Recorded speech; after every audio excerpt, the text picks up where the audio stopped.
Dominic, good afternoon. Thank you for coming. I think for the record I should say, of course, I'm closely associated with Vote Leave.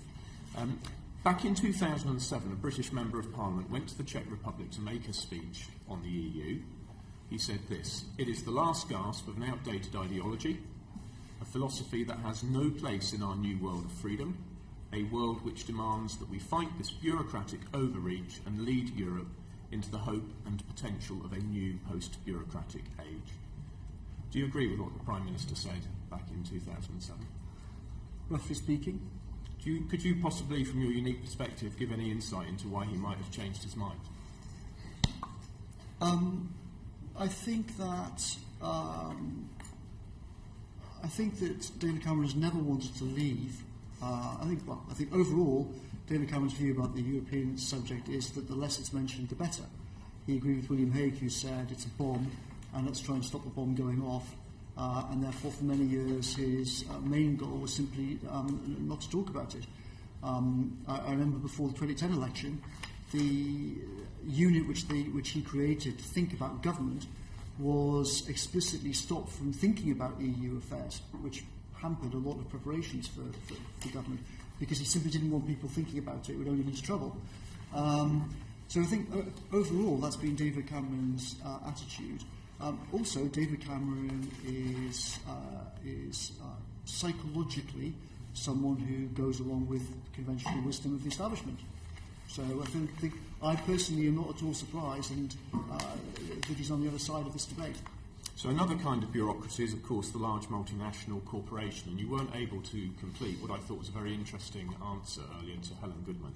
Would you like to finish your answer on how these large multinational companies operate, please?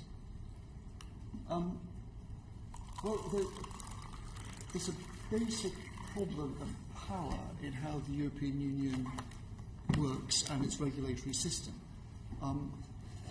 And there's huge scope for corruption. This is not particularly a point just about the European Union, it's a general point about how the world works.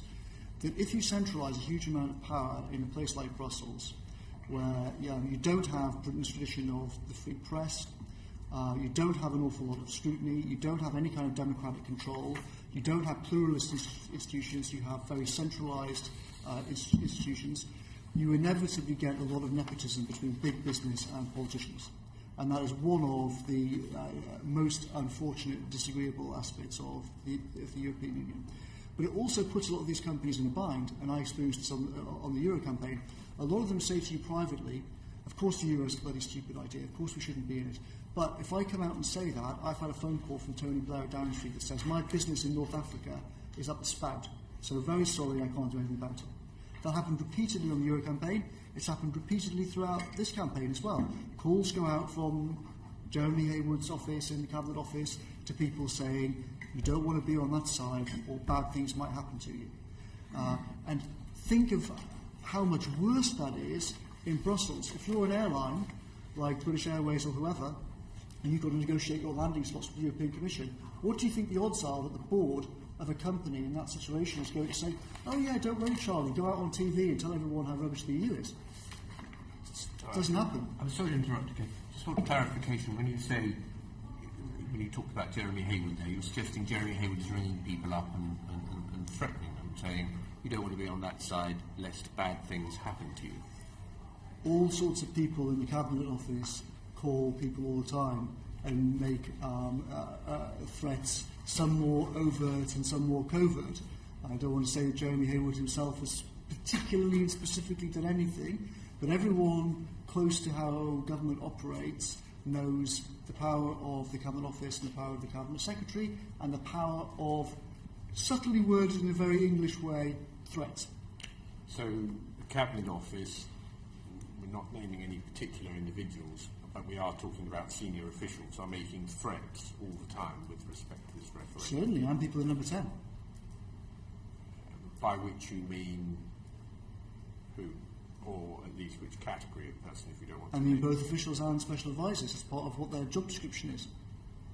To make threats? Correct. Okay, I think we've had very clear answers on that point.